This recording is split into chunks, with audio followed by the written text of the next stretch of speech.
Hello, everybody. Welcome to the Albion Obsessed podcast. This is a little special segment we've got with Stateside Seagulls, who I'm sure most of you guys listening follow them on Twitter. And we're going to get a little view into the other side of the pond today and how we come about being recognised over there. So, because obviously, you know, we're a small club in terms of following, but it's just crazy that we've got fans all over the world now. Because you think back 15 years, 20 It is years, really even crazy, actually. you wouldn't imagine us talking to an American fan who has started following the club because of our story. It's just great. So we've got Aaron with us today. How are you, mate? I'm good, thank you, Joe. Not too bad, mate. How are you? Good. Yeah, I'm all right, mate. And we've also got Curtis. All I'm good. splendid as per usual. Yes. Perfect. And as I said, we introduced Paul there. So Paul, how are you? How are you, my friend? I'm doing great. How are you guys? Yeah, we're Very all good. Feeling very positive after the Watford result. We did a little podcast yesterday. We're pumping out the content at the moment. We've got one as well on Wednesday after the Man United game, and then obviously Burnley coming up. So yeah, lots of content coming up. But I guess we'll just delve into your perspective then, Paul. So how did you come about following the Albion? Has it been something in your family, or did we just catch your eye? Yeah, I always get asked the question. I can never remember exactly what possessed me to follow Brighton in the first place. It was probably, if I'm thinking back, it was probably seeing the logo on FIFA and being like, oh, yeah, that's pretty cool. It's a seagull. Okay, sure. But, I definitely never wanted to be a top six follower of Chelsea, Man United. That just kind of seemed boring. And like I was following, like over here in baseball, like I was following the Yankees, just following money. So I knew I wanted to kind of follow an underdog. Brighton, I guess, caught my eye at some point and started following in the 2012-2013 season. Just kind of kept up with the scores on the BBC. Couldn't watch any games or listen to any games over here, but just kind of followed along. And it always pains me to say it, but that playoff semifinal against Palace, obviously, we don't need to talk about what happened in it, but that feeling of camaraderie, that feeling of excitement. I didn't really understand the rivalry at that point, but just everybody seemed so energized around the Albion and the community aspect of it. And that just really made me feel like, okay, yeah, this is my club. And being really disappointed and kind of upset and mad that we lost to Palace, it was like, okay, yeah, this isn't just me following a club. This is me actually like having an emotional reaction. So yeah, this is my club now. Yeah, definitely. So you say that was the moment you believed that it was your club. Before that, obviously, that season was a great season. Our last under Gus Poyets. So how did you feel watching the other games in that season? Or did you get to watch highlights and things like that? I would watch highlights here and there, but it really wasn't until the semifinal that I really actually paid attention during a match day. So I would just, check to see, okay, Brighton won today. Cool. Yay. Okay. But, it wasn't necessarily, I would, try to find a VPN and listen to BBC Sussex somehow. It was just kind of, okay, Brighton won. Cool. And then the semifinal happened and it was like, oh, this is like actually important. I should probably pay attention to this. Wow. Okay. So obviously then what happened in the playoffs, as you say, we definitely don't talk about. But the season after that, then obviously Gus left. Was you obviously? I don't suppose you knew much about Gus then, or did you do some research when you sort of fell in love? I did just kind of basic research. I knew how. I didn't necessarily know at that point in terms of the history of the club or Gus's history or the team itself, but I knew like, okay, we might be in the Premier League, so I knew at that point like, okay, we can watch Premier League games. I know it's a big competition, so Brighton's obviously on the cusp of something, but I didn't know how important that was until I definitely read into the history of the club, what happened in the 90s, and that really kind of made me even more appreciative of how much of a community it was, because I coming into it, I was like, okay, yeah, this is a really close-knit community club. It's small, but I kind of figured it's just small, so that's why it's such a community-focused club. But learning about the history, learning about how much everybody involved in the club is gone through in terms of getting even to a place where you would be a decent championship club, let alone where we are now in the Premier League. I mean, it's crazy. Yeah, it's absolutely mental. Curtis, I know you was buzzing for this and to have our American guys on the podcast. Yes. So I just wondered if you had any sort of burning questions. Yeah, I mean, I was going to ask, before you sort of discovered Brighton and what have you, were you into sport in general? Have you always sort of enjoyed that sort of thing? Yeah, absolutely. I'm a huge sports fan. So I grew up in Baltimore. I'm in Baltimore, so huge Orioles fan in baseball. And it's kind of the same type of situation with Brighton. Obviously, there's no promotion relegation, but the Orioles are a historically significant club, but we haven't won anything since 1983. I've seen the Orioles make the playoffs 3 times in my entire life. So, it's that kind of, just underdog mentality. And so I think that probably led to me becoming a Brighton fan in terms of just wanting to find that underdog, a club with, some history, but also that isn't, going to buy titles and just kind of compete for the top 4 and not really care about anybody else. I wanted that kind of that community focused family club that really tries to actually engage with the fans and be part of the community instead of just kind of a moneymaker. 100%. Are you surrounded then by people over there that also like football and support different Premier League clubs or even like lower in championship clubs or anything like that? Yeah, definitely. So that's really why I kind of started to get into soccer, was that soccer was kind of burgeoning in popularity when I was growing up here. And obviously it's exploded now. But, when I was growing up, people around me would start to like follow Chelsea and Manchester United. So I would like start to watch the games. And obviously it was kind of then where I was like, okay, I don't want to do that. I want to do something else. But it was definitely getting into soccer, seeing soccer on TV, being able to, go to DC United games. It's only about 40 minutes away from me. So being able to get into like MLS. And then that just really kind of lent itself into Brighton, and then being able to watch games on TV when they would show championship games at that point. And then obviously now we can watch every Premier League game whenever we want. So that's, it's huge for soccer popularity here. And then also huge for me becoming a fan in general.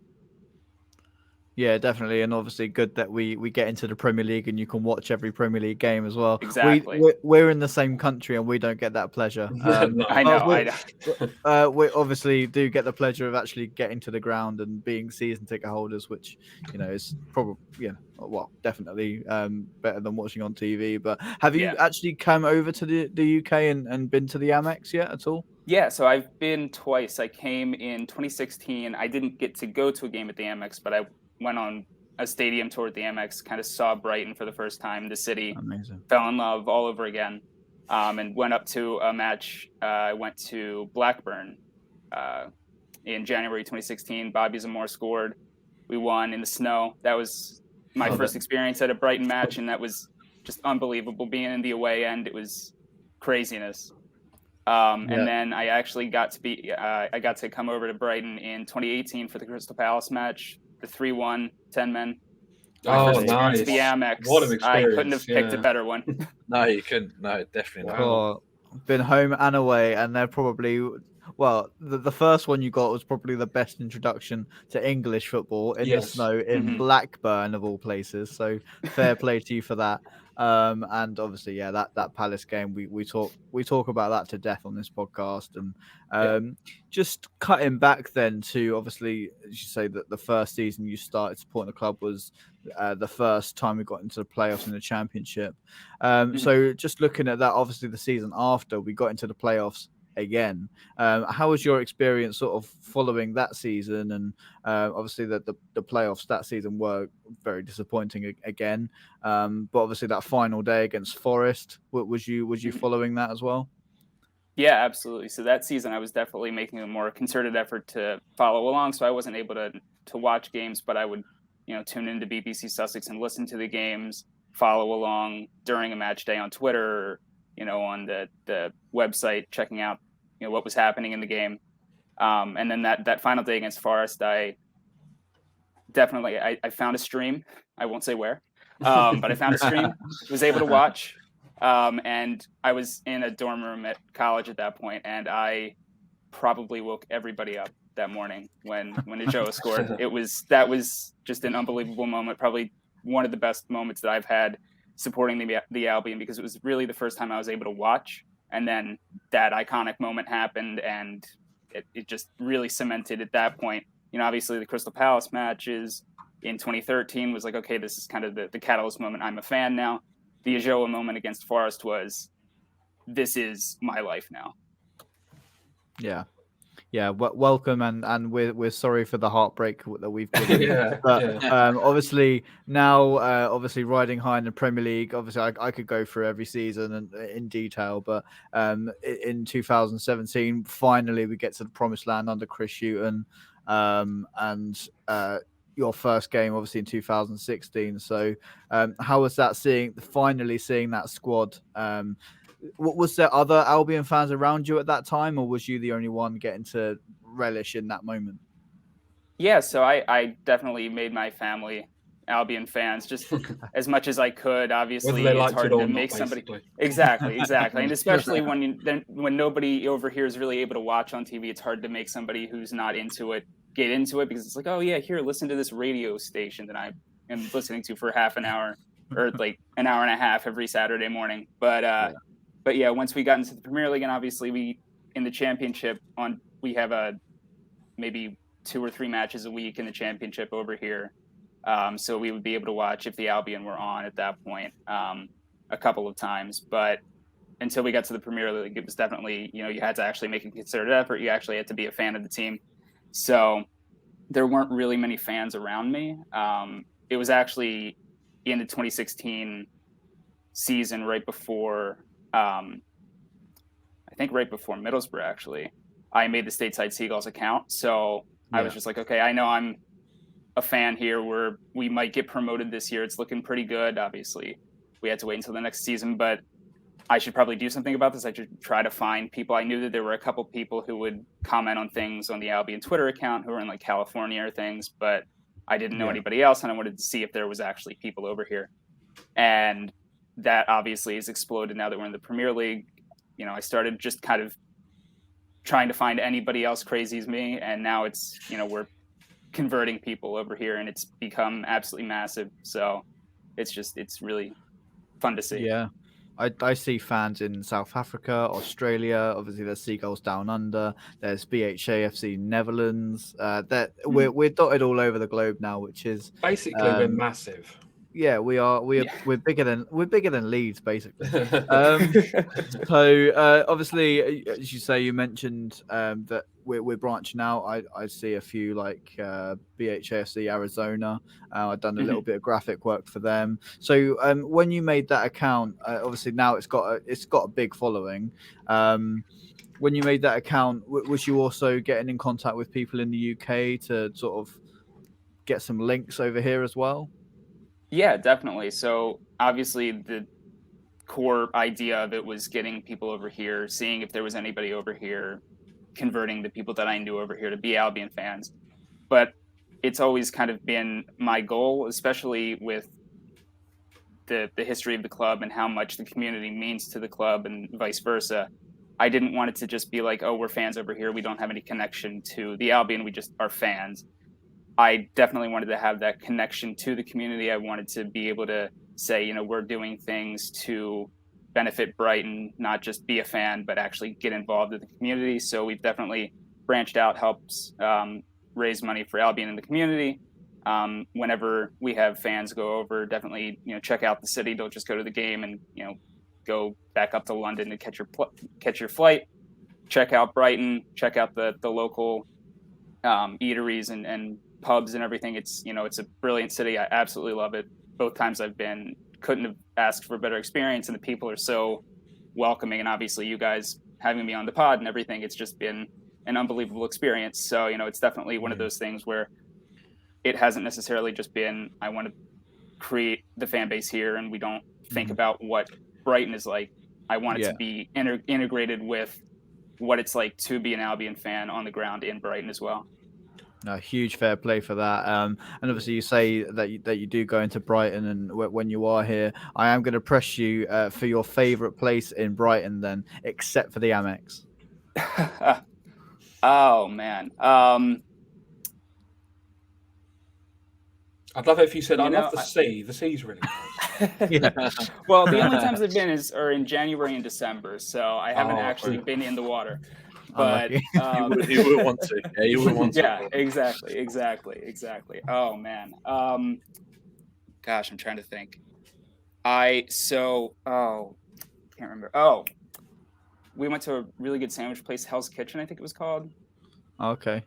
Really good. It was like a bagel sandwich. I don't know.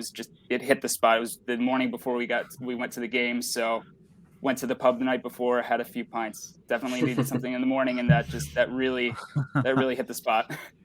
Living up the English style. We like exactly. that. Exactly. I feel like I'm dominating the conversation here, guys. I was going to say something. Aaron, did you? Actually, in a second. Go on, Curtis. Well, I was going to ask because you said you've gone to sort of local soccer games and what have you. How does that compare to the games over here, atmosphere-wise and what have you? So. Yeah, it's different, but not necessarily in a bad way. I feel like the soccer culture here in America has definitely grown up a lot in the past 5-10 years. So I would go to DC United games in 2010, 2011, and it was just kind of, obviously there's a supporter section that kind of gets going and gets crazy, and the stadium that we were in at that point was very old, so that the stands would kind of rock when they were going at it, but that was it. So like it was maybe 500 people and they would just kind of do their thing, but then the rest of the stadium, and it was a huge American football stadium, so 60,000 seats, only about 10,000 were actually purposed for soccer, and then maybe 5,000 were actually full of people. So it was very much kind of like a baseball crowd. Very boring, just kind of watching the game. But now, the past few, obviously I haven't been to a soccer game in the past few years because of the pandemic, but in 2019, last time I went, it was raucous. I mean, going to a DC United game, especially in the Wayne Rooney days when we had him and the team was good and everybody was kind of getting into the spirit of it. We had a new stadium. It was really exciting, chanting all the time, singing all the time. There's definitely a different atmosphere too, because it's a little bit more of a Latin American influence in terms of the supporters section and in terms of the support and the chants and the singing. So it's not necessarily the same type of atmosphere as in English soccer, but it's definitely a really exciting atmosphere to be in. I'm primarily a Brighton fan. I do live, DC United's my closest team, but it's also an hour away, so it's hard to kind of go to games and watch on TV because American TV rights are stupid. But yeah, it's being at the Amex is definitely, I feel like it's that once in a lifetime experience, especially against Palace. So that was, I'll have to go to a game against like Watford or something, just see how it is on a normal day instead of an absolutely crazy day. You can watch us lose 4-0 to Norwich or something. I don't know if I'll do that. I think I might sit that one out. But yeah, no, get yourself over here for the Burnley game this coming Saturday. I'm sure that's going to be a cracker. That's going to be one that all fans will want to be at. That's for sure.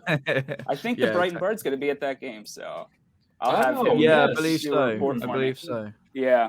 Hopefully, I can sort of get him in the north stand and see if he can give us a little prediction before the game. Get on the vlog. Exactly. So that'd be cool.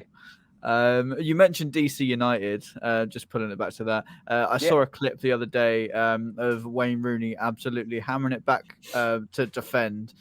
He defended and then crosses the ball and you score like a 90 whatever minute. I thought that was just absolutely epic. I was watching a Wayne Rooney documentary, so yeah. Terrible thing about that game, I worked for DC United 2017, 2018 as kind of like a marketing, being in the stadium during the games, event staff. And I left. So I got to the stadium. I think the game kicked off at around 7 p.m. our time. So I got to the stadium maybe around 3. Got everything done. I could leave. I was like, okay, I live an hour away. I'll leave. It's, I think we were losing. So I was like, eh. And it's DC United. I didn't really care. I was like, okay, this is just kind of my job at this point. Left the game at halftime. Didn't even get home, and I see that Wayne Rooney did that. And I'm just like, well, now I know better to leave a game early. Yeah, that's the unwritten rule, except for if you're 5-0 down against Bournemouth. Like a few seasons ago. But we won't go there because it might trigger us. Aaron, did you have any questions, mate? So the main one for me, Paul, is when I watch streams over here of the 3 o'clock kickoffs, there seems to be a lot of hype around the what's called EPL breakfast or something like that. So where loads of fans come out to basically like a fan park.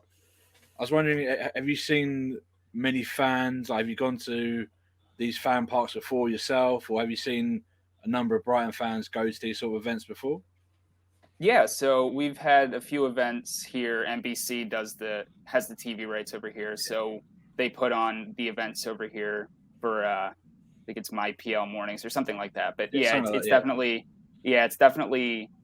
a lot of fun, especially just being in that environment, having the soccer fans, because obviously in Baltimore there aren't a lot of Brighton fans. I don't necessarily go to the pub every Saturday morning and watch the game, but I've been to 3 of those events. So the one in DC, the one in Boston.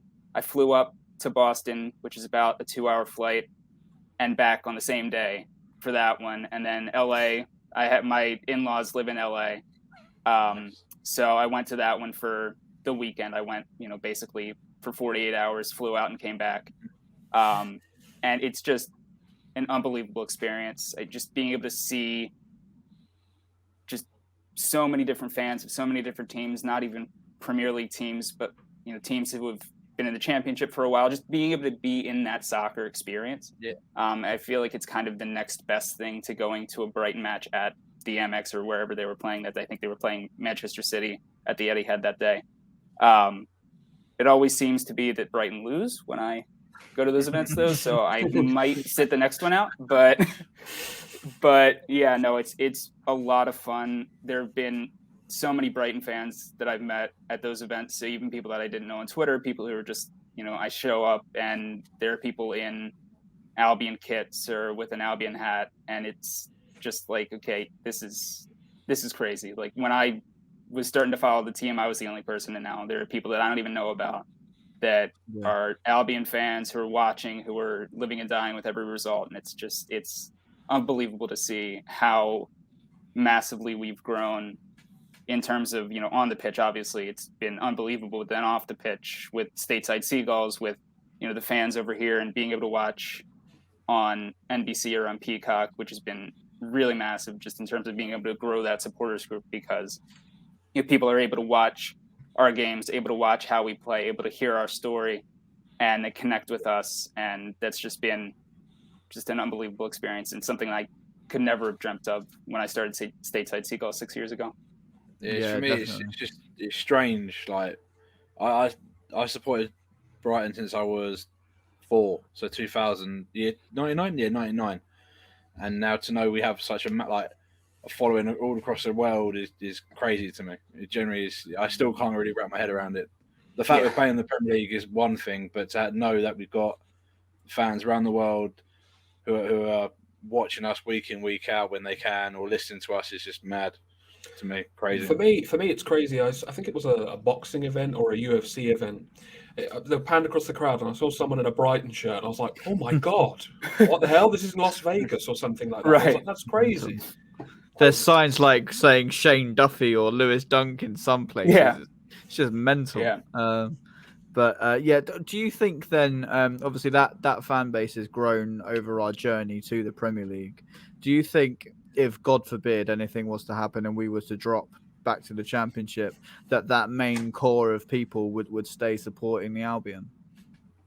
I really do think so. I think that there's just such a strong base of support in terms of understanding the club itself and understanding where we've come from and what the club means.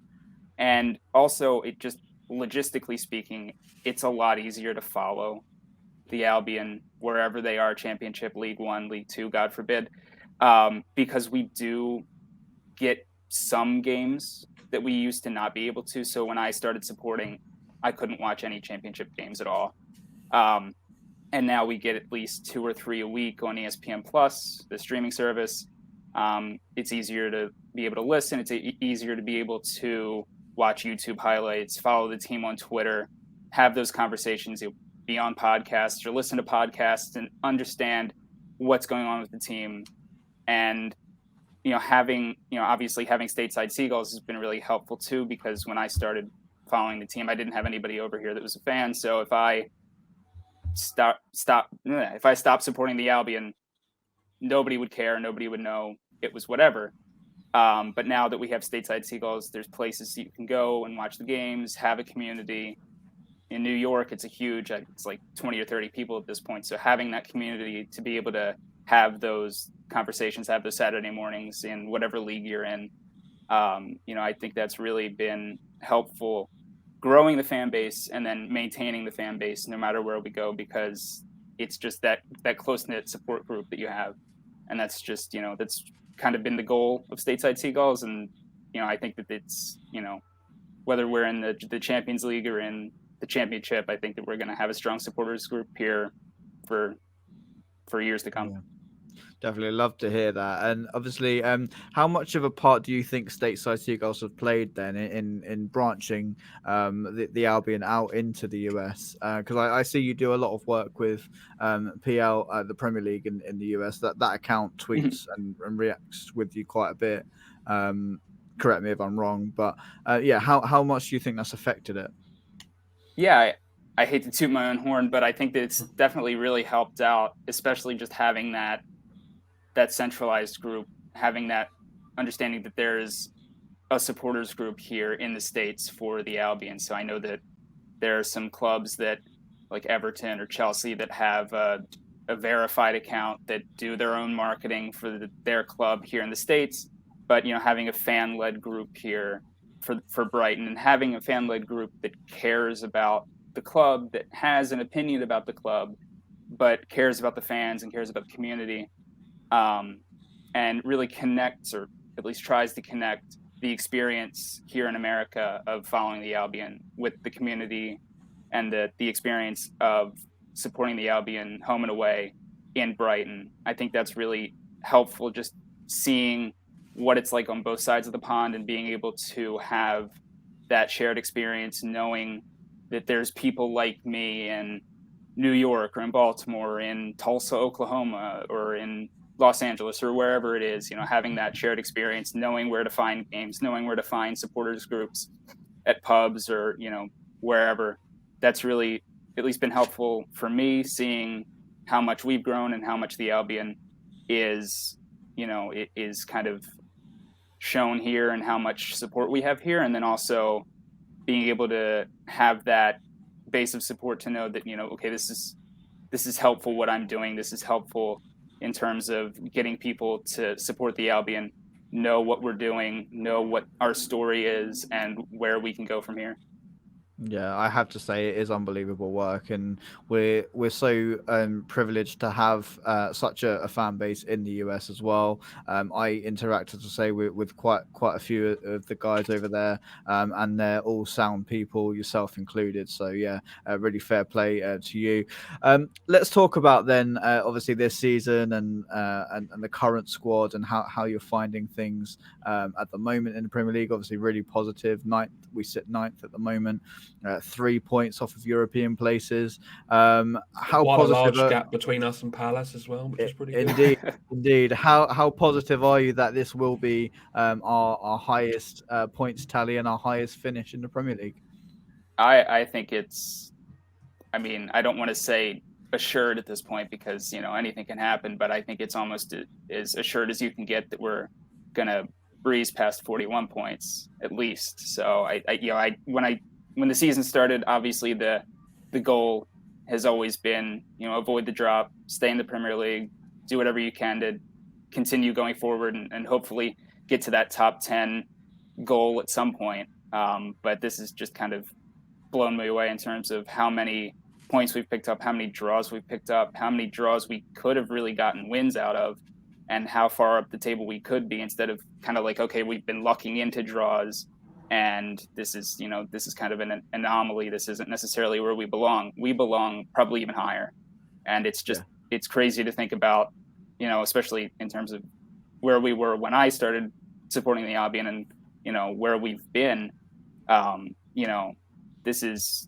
It feels like this is kind of the beginning of something even better. Yeah, definitely. And what's been we've got 14 games left of the season, I think, 14 or 15, one of them. Yeah, what's been your standout moment this season so far then? There's quite a few to pick from, but yeah, what's been your standout moment? I mean, it has to be Mopé against Palace, right? Yeah. I mean, most moments this season start with Mopé against. Exactly. Or someone in the 90th minute. Right. Exactly that. And obviously that overhead kick, another one that's well up there. Absolutely. On this podcast as well, we've been quite big fans of Dan Burn, obviously now left to Newcastle. Aaron, I don't know if you've seen our podcast, Paul, but Aaron is absolutely in love with Dan Burn and was absolutely gutted to see him go. It's all right, Aaron. You got man of the match on the weekend. It's like going for a breakup. Send him a Valentine's card. It's okay. I would say probably until he left, one of our players of the season. His development as well. He's been a little bit of a scapegoat over previous seasons, but his development, obviously getting a move to Newcastle. How have you viewed that? Yeah, I think that, obviously I'm happy for him. He's going to his boyhood club. That's obviously got to be really emotional for him and a great opportunity, especially, knowing, whether you like it or not, where Newcastle are now and where they're going. In terms of what we got out of it from a Brighton perspective, I think, 13 million pounds is a fantastic value for Dan Burn. Obviously it's a great business decision for us. And then, obviously, in terms of the development and how Dan Burn got to be a 13 million pound player and got to be one of our better performers. I think it just speaks volumes to the setup that we have, obviously Dan Ashworth leaving, but, having that setup that we have now with Graham Potter, with, the coaching staff, with Tony Bloom, obviously as the owner, it's just indicative of, we're not just a club who's going to try to stick around the Premier League, get some loans in, sell some players, buy some cheap players.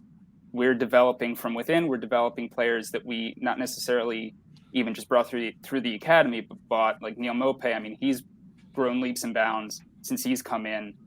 So it shows you how much investment we put into the players that are in the squad, how much investment we put into the academy players, and how much we can grow with the players that we have, and just, how much more forward thinking we are than, I think a lot of the other clubs in the Premier League. Definitely. Did you boys have any questions? Aaron, got anything? Go, it's not after you, mate. No, go on. I was going to say, who do you think has been your standout player of the season, Paul? I mean, I would have to say Marc Cucurella has been absolutely unbelievable. What a signing he's been, especially, with the transfer markets. It always seems like we're pretty slow. We're pretty, calculating in terms of who we bring in, what we bring in, how much money we spend. And, I think we took a bit of a gamble with his fee. And I think that, that's not necessarily something that we would have done before, especially, with Jurgen Locadia or with, players like him, where we've kind of spent money and it hasn't really worked out. It has just been unbelievable in terms of the value that we've been able to get out of Marc Cucurella, and the intensity and the pace that he brings into the squad, the creativity. He's just unlocked so many different potentials in terms of attack and defense, and, bringing the whole team together to really, kind of grow what we were building last year into kind of the, I wouldn't say finished product this year. Obviously, there are a lot of things that we have to work on in terms of, turning those draws into wins, but bringing it more along the lines of, we're finishing 17th, we're doing great defensively, we have a lot of XG, but we're not scoring, into, we're getting results that we wouldn't have gotten last year, and I think that he's really a key part of that. How much did we spend on him? I forget. 18 million, I think. Yeah, I think it was just under. Yeah, 20. I think him and Lamptey have down the sides have just been so good, and it's noticeable when we've got them both there, and it's just been great watching them grow and develop and just play so well. So yeah, I think I agree with you on that. Mark Gray has been outstanding. Yeah, he sure has. And I saw as well that our, which doesn't really happen for Brighton, that our away form has been better than our home form this season. Yeah, it is. That's unheard of. So I checked the away Premier League table because you can change it on the app to just away games, and I think we were like 7th, which was obviously a little bit better. Wild. And home we were 13th. That's so weird. I mean, the home used to be our fortress, didn't it? Back in the day, we used to just do so well. The thing is, we don't lose many, home or away. Mm-hmm. So that's always still only 4, isn't it, this season that we did? And 3 of them 4. We're not scared of going places like Anfield, especially after last year. We wanted Anfield, but we're not scared to go anywhere and play anybody on any day. We're just going to go play our game, and if we win, we win. We lose, but we're going to play our game. Exactly that. Yeah, I think that's we outplayed Chelsea twice this season, didn't we? And we got 2 points out of them, which is crazy. So yeah, and that sort of leads me to my question, Paul. Is what's your thoughts on Graham Potter? If he was going to leave, where do you reckon he will go? What are we talking? Top 4 club? Are we talking maybe even one higher and taking an international job? Yeah, he's been just unbelievable. Obviously, when Chris Hughton left, I was gutted. I didn't really know where we were gonna go from there. But Graham Potter came in, and he's just been growing the team since day one. It's been an unbelievable signing for us, just in terms of player development, in terms of setting up the squad and using the assets that we have in ways that I can't think of anybody else that would have been able to do what he's done at Brighton. I don't know what we're going to do when he leaves, because you have to think that at some point he's going to, unfortunately. But I think that in terms of where he's going to go, I have a sinking suspicion it's probably going to be England, the England national team. That just kind of feels like the natural next step for him. I think I'd like that. I think he'd do quite well. Yeah, I mean, obviously from a Brighton I would hate it. Just being a US fan, we'll never win the World Cup that way. But yeah, fair point. I think that's just. Yeah, go ahead. Sorry. I was just thinking back to the Hughton Potter transition period, and it's only really just dawned on me that how ballsy that move was from the club.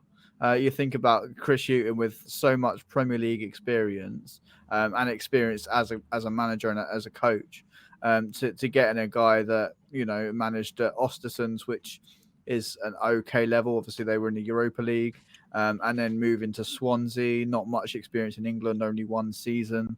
And then comes to the Premier League, you just think that was a massive risk. But look at us now, and I wouldn't have it any other way, to be fair. I think the style of football he was playing at Swansea was just an absolute joke. I remember there's one game in the FA Cup where they absolutely battered City at home. I remember that one. Yeah, and I've never seen a team take it to City like that, and it was phenomenal. They admitted they did go on to lose because they lost because they didn't have VAR. It was a dodgy handball and a dodgy offside that got City through. But and then we would have played Man City, Swansea in the semi-final as well, I believe. Yeah, because I think. Do you remember when Carl Walker went to headbutt Yamba? Yeah, no one saw that for some reason. So, Human. Yeah. Human. Yeah. And we have VAR for that. Yeah, I know. It's mad, isn't it? Yeah. Crazy. Ridiculous. I just want to then, because obviously you supported the club for going on 10 seasons now, almost. Yeah, that's crazy to think about. Yeah. So over that time, who's been like your standout player? Who's your favorite player that you've seen in the Stripes? I think probably my favorite player is Bruno. He was good shout. When I was in my, I guess, formative years of being a Brighton fan, he was just dominant. He was the guy. He was the captain. He was just such a presence on the field and just in the Brighton community and the club itself. And I just, I was captivated to obviously the beard too. I mean, the style icon of Bruno, but then also just the presence that he had. And and obviously he's still at the club. He's doing, I think he's the attackers coach, which is really weird. Yeah, confusing. But yeah, no, he's just probably been my favorite player. Him and Anthony Knockaert, just the play that Knockaert would just absolutely. He was a menace on the pitch. An absolute menace. He was, yeah. He was everywhere. He definitely was. And oh man, those days, obviously it was the championship. I'm very much happier with where we are now, but that team, that promotion team, probably my favorite team that Brighton's had so far. 100%. This one is coming very, very, very, very close to that team because I absolutely adore what we're about. I love the mentality this season. I love the spine we've got. Obviously the experience we've got as well. Adam Lallana, Danny Welbeck, those names that you'd only really see them on TV and not on FIFA, which is just mental. You beat me to that. I was going to say that. Yeah. People you just buy on a game for your own team. You're like, haha, I've got these players now. And then you can put their name on the back of your replica shirt and proudly look at it every time. Like every time I see, I've got Lallana on the back of this one. Every time I see it, I'm like, how have we got him? And his performance at Watford, can I just say? Yeah, very good. Just flawless. Fantastic. I'm sure I saw someone put a tweet on saying if he was playing in the snow, he wouldn't leave any marks. He is that much of finesse. So much finesse. He's a professional, a really good professional football player. Exactly. And how lucky we are to have that at our club. It's just wonderful. So Paul, this is probably a bit of a difficult question, but in the next 5 years, where would you realistically like to see Brighton? Lifting at least our second Champions League trophy. At least. I'll take it. Oh man. No, I think that honestly, still top 10. And I think that we'll finish top 10 this season. I think probably really anywhere between 8th and 12th is probably a decent estimate. I think that we could probably qualify for Europe, if not this year, in the next 5 years. But I think that, definitely being that solid Premier League club, being, just an ever-present, just growing and continuing to establish the development procedures that we have and growing as a club and just being able to formulate a way to keep everything together and establish ourselves as, maybe not a Leicester winning a Premier League title and being, pushing up against the top 4 every year, but, within that kind of next tier. Yeah, definitely. And considering the journey this club's been on, this might be a little bit of an obvious question with how much success we've had. But what's been your standout moment over the last 10 seasons that you've been following the club? I mean, I'd have to say promotion. Yeah, that was the key moment, not only in terms of Brighton on the pitch, getting to the promised land finally, but then also, for Stateside Seagulls, that was kind of the formative moment where it wasn't just, a couple of expats and me and, some other people who would watch on ESPN Plus every now and again. It was, we had 79 followers the day we got promoted, and now we have 1,700. I mean, it's been massive for the growth of Brighton as a club and the Premier League as a whole here in the United States to have those games on and to have Brighton in the forefront. Yeah, exactly that. No, fair play to you. It's been great to have you on, as I say. Have you guys got any last questions you wanted to ask at all? Not for me. I think you've covered everything. Yeah, amazing. So yeah, as I say, Paul, it's been great to have you on. Where can the listeners find you? Yeah, so we're on Twitter and Instagram at bhafcstateside. We're also on Facebook, Stateside Seagulls, and we have a website that's under construction right now, statesideseagulls.com. You can join our membership, and we're working on getting some things going with that, working with the club on some things as well. But definitely follow us on Twitter, Instagram. Twitter's definitely kind of where the big money goes in terms of my focus. But yeah, BHAFC Stateside. Amazing. Yeah, as I say, thank you for coming on, Paul. Cheers, Paul. Keep up the amazing work over the other side of the pond, and we'll speak to you very soon, mate. Thank you. Thank you for having me, guys. No worries. Take care, guys. Up the Albion. Stay safe and be kind. Bye.